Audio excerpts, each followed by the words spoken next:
Les guerres que tu crois humaines sont en réalité des rituels de massacres énergétiques organisés dans l'invisible. Les conflits que tu penses issus des humains sont en vérité des cérémonies de décharges énergétiques organisées dans l'invisible. L'individu croit se battre pour son pays, mais en réalité, il est utilisé comme une pièce sur un échiquier, servant de banquet pour les forces obscures. Chaque disparition nourrit un royaume caché que tes yeux ne peuvent percevoir.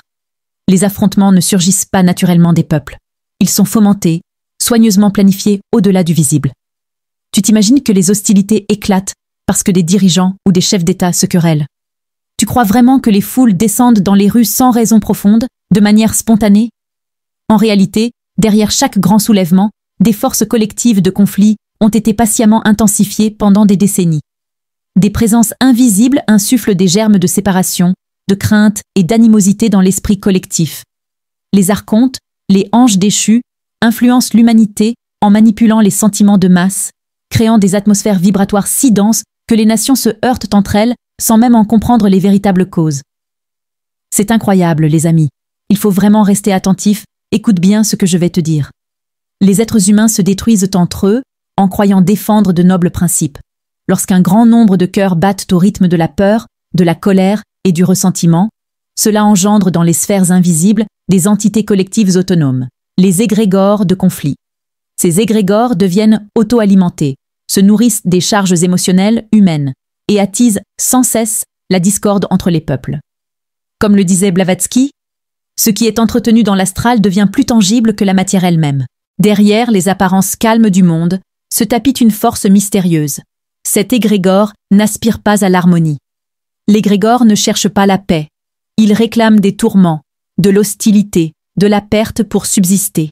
À l'abri des regards, ces entités collectives ne sont jamais impartiales. Elles agissent comme les réserves d'énergie des puissances appelées les archontes. Ces derniers ne peuvent croître par la voie naturelle de la lumière céleste. Leur persistance repose entièrement sur la captation subtile de la vitalité des âmes humaines. C'est ainsi qu'ils orchestrent les conflits à grande échelle, pour provoquer d'immenses douleurs partagées, engendrer des flots d'angoisse, de ressentiment et d'abattement. À chaque combat naît un colossal égrégore psychique, qui devient une réserve précieuse pour leur sphère astrale dégradée. Chaque affrontement mondial se transforme alors en véritable coffre-fort énergétique pour ces entités déchues.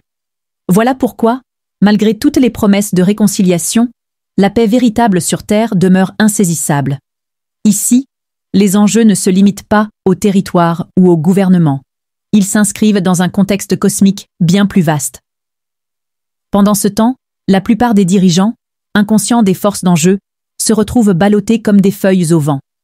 Ils persistent à alimenter l'armement et les affrontements, car, dans l'ombre, leurs décisions sont influencées. Les entités déchues œuvrent dans l'ombre pour maintenir l'humanité dans une fréquence énergétique faible, empêchant ainsi l'humanité de retrouver sa souveraineté authentique.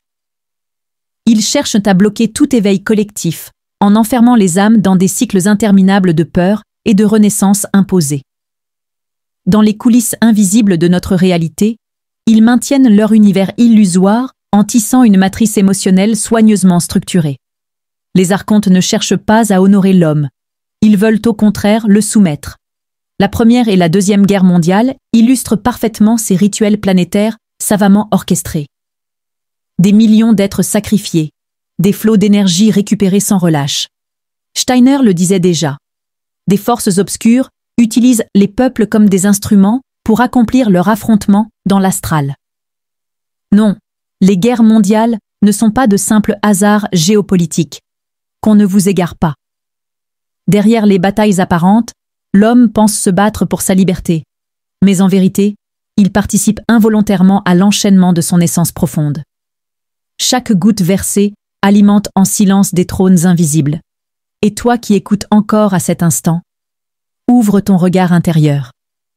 Il n'est jamais trop tard pour comprendre que le véritable combat est d'abord celui de l'âme.